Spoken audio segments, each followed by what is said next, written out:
Hey everyone, I'm at the Cornish-Windsor Bridge. You can see the Connecticut River flowing right behind me. This is actually the site where Lafayette crossed into Vermont on June the 28th, 1825, and I'm just about to do the same thing today.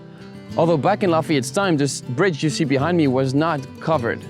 Lafayette spent 2 days in Vermont, June the 28th and 29th, 1825, and he ended up all the way in Burlington. I want to see what these 2 days meant for Vermont back then and what they can possibly mean now. Lafayette, a Frenchman, a hero of the American Revolution, an abolitionist, comes to Vermont, a rural state with a French background. And when you think of Vermont, you do think of that French connection, right? But you also think of a lot of nature. Maybe you think of mountains, maybe snow, probably snow actually, hikes. In other words, you think of a state that has a strong affinity with nature, and it was no different in 1825. Vermonters back then took their rural way of life to Lafayette to express what made them who they were. So today I'm gonna go talk to 21st century Vermonters, and I'll just ask them a few questions to find out what has changed and what has not. So let's get started. Vermont, I'm coming now.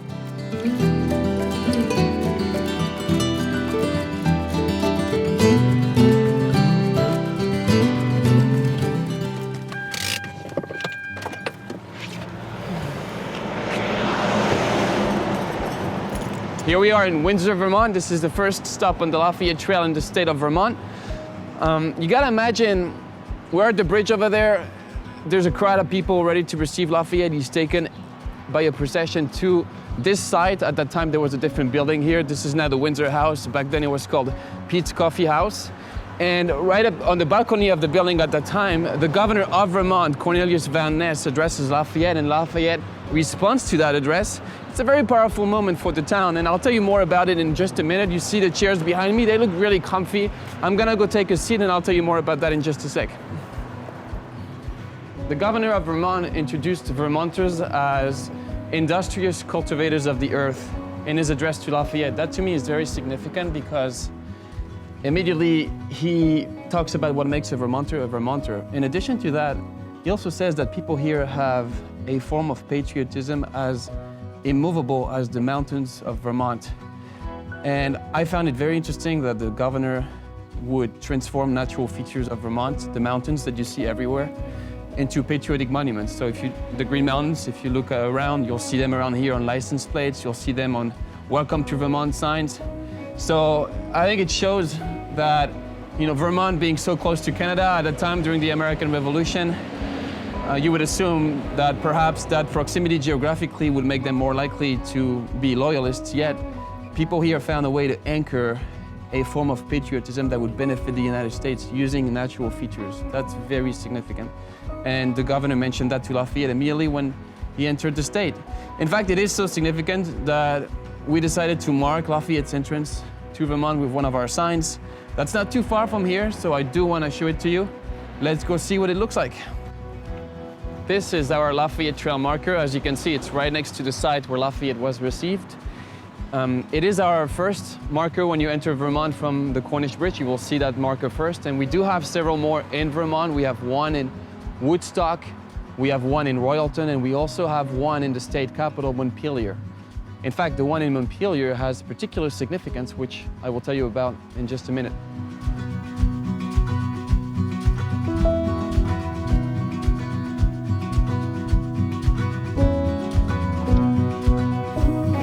I think one of the most central events that took place in Montpelier when Lafayette was here was a reception that took place on the lawn in front of the State House. Now at that time, the State House would have been a different building, would be what is now the Supreme Court of Vermont, where our Lafayette Trail marker is. But I think this reception that took place is very significant because Lafayette reviewed the Revolutionary War veterans. He himself, as a veteran of the American Revolution, that connection with the locals was very important. And Lafayette really emphasized the disproportional role that Vermonters played at the victory at Burlington. And for such a small state as Vermont to have such a big impact at national level with the Northern Campaign, the Saratoga Campaign in 1777 was very, very significant for Lafayette to emphasize. Lafayette spent the night on the 28th in Montpelier, and he left the next morning heading toward Burlington, and that's where we'll be going next. But first, we'll have a chat with Jack Zelenga, the Assistant State Curator for Vermont, and we'll do that right now. Hey Jack, good to see you. How are you? Good to see you. How are you? I'm well, thanks. Thanks for your time, I appreciate it. Absolutely, thanks for having me. You bet. Your sign, as far as I know, I know for a fact actually, is the only one so far we have with one side in English, one side in French. Do you think it's important to remind people of the French connection of Vermont? Is that something that's still significant with people today, or? Yeah, I think not being a person who comes from a French background or a French-Canadian background, but I think there's definitely a large French-Canadian contingent here in Vermont and has been for quite some time. I think it is important to embrace that French side of it, and probably has a lot of meaning to folks who come from that background. So I think there is a level of pride that folks may feel or should feel as people with a French background, but also who are proud Americans. So I think it's a nice piece of history that spans that way. Vermont was the first state to enshrine a form of abolition of slavery in its constitution. And on the other side, you have Lafayette, that is an outspoken abolitionist at a very young age, very well documented. And in 1825, when he comes here, these two realities intersect. What does it produce for Vermont back then, and what do you make of that legacy today? Well, I think, again, like many states in New England, there was definitely a strong abolitionist fervor here in Vermont. And as you said, that showed through in our state constitution.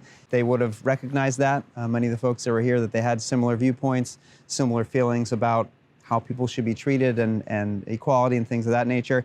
And I think even today, those are all battles that we still fight today in society across the world and United States, obviously. And I think that that's one of the really lasting legacies, I think, that makes Lafayette important. I think it's great that he's sort of coming to the forefront a little bit again, his ideas, his values, in a time when we're still wrestling with a lot of these pieces related to inequalities, related to slavery and things of that nature. So I think his values and our values really combine really well. One of the statements I'm trying to make is that having a sign here on a state property like that confirms the statement that Lafayette's legacy is of statewide significance to Vermont. What do you make of that? Do you agree with this? And if so, what do you think his statewide significance is for Vermonters? I do agree, and it is interesting because I can remember there was actually a plaque on one of the buildings downtown where the Caldwell House used to be, and I can remember as a kid coming through Montpelier and seeing this plaque about Lafayette and thinking, well, this is important because this is here, but kind of I wonder why this guy is here. And so learning more about him, I thought, oh, this is really pretty incredible that this person came here. I think in Vermont here, he was coming and sharing some like-minded ideas about people, about freedom. He was someone who had put his money where his mouth was, so to speak. He had come and he had helped us in the Revolutionary War, involved with the French Revolution. He was someone who saw areas where there needed to be change or actions that would be taken to create social change that he felt was important. And he didn't just sit back, but he went to the forefront and tried to help in any way he could. And I think Vermonters appreciate that, and I think that's part of the importance that resonates with him is what he did for the United States as well. But again, he had many, I would say, like-minded ideas to what Vermonters have had since the beginning. Thank you, Jack. That's awesome. Yeah, absolutely. Thank you very much. Thank you.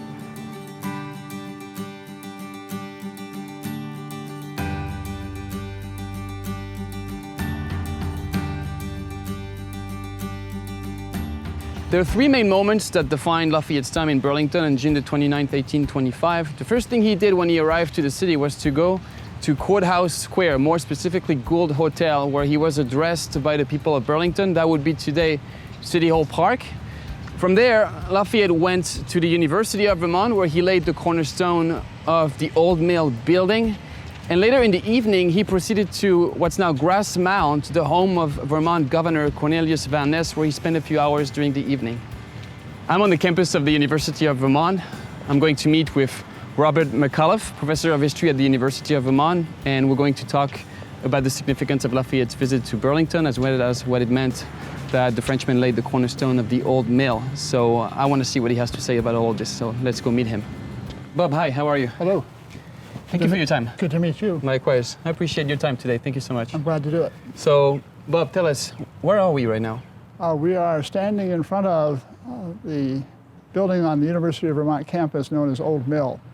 And I hear there's a connection with General Lafayette of France. Can you elaborate on that? Yes, there is a very important connection with General Lafayette. The building initially was the first principal building on the UVM campus. It was constructed in 1802, but it burned in 1824 to the ground. And the university began to reconstruct it in two parts, the North College and the South College. And in 1824, the North College had been completed, and the South College was just being started when General Lafayette arrived here for a celebratory event commemorating the 50th anniversary of the American Revolution. Speaking of that role, what do you think it matters to celebrate Lafayette today, and especially here in Burlington, Vermont?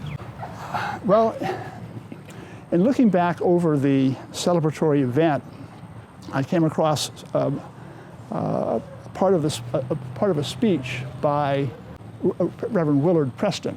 And one of the things he mentioned was that knowledge is the nursery of science, and knowledge and virtue are the pillars of free government. And those words, I think, are as relevant today as then. And I think that Lafayette espoused those same principles and ideals. And so I think the connection is still very, very strong. I would agree with that. Can you show us the cornerstone? Sure. Okay. It's right over here. Let's go. Well, he's at the cornerstone for the South College. Okay. And the cornerstone is just directly ahead of us. It commemorates his important role in the American Revolution.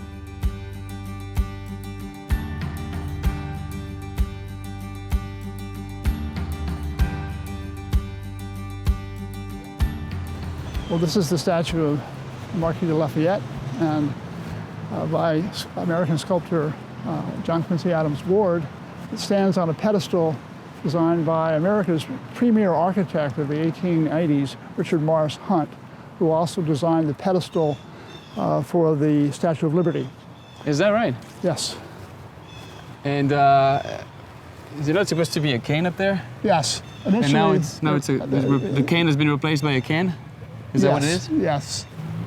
So, Bob, where are you taking us now? Well, this is Grassmount, the estate of a wealthy Burlington merchant, Captain Thaddeus Tuttle. Okay. It was built in 1804, and it became the estate of Vermont's governor, Cornelius Van Ness, by the time that Lafayette visited Burlington.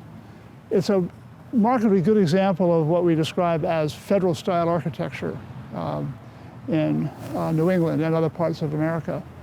And it's very ornate. It's classical in its orientation. You mentioned it's called Grassmount. Grassmount. Now, to me, I'm French.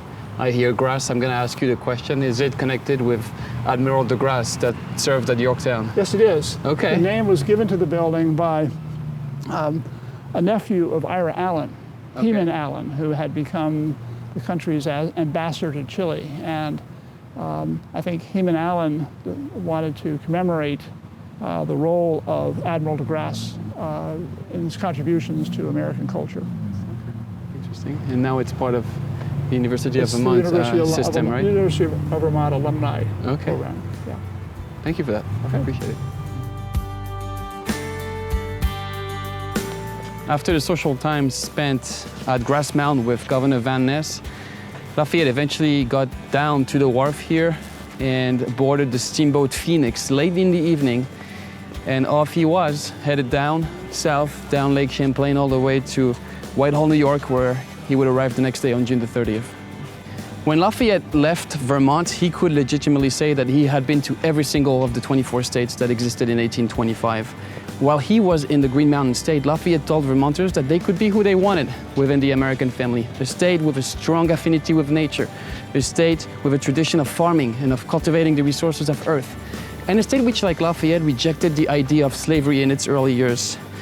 I think today the interest in Lafayette in Vermont is statewide. I think it's ubiquitous. It's pretty clear to me. It touches the state capital, Montpelier. It touches Burlington, as well as smaller towns closer to the New Hampshire state line. All sorts of people are attracted by Lafayette's inspiring legacy, elected officials, academics, and private citizens, and I think that's a great thing. So I encourage you, wherever you are watching this episode, to join us and be a part of that national movement to resuscitate Lafayette's amazing legacy. That's it for us today in Vermont. I want to thank you for following the Frenchmen to the Green Mountain State. I'll see you on the trail very soon. Thank you for watching. À bientôt.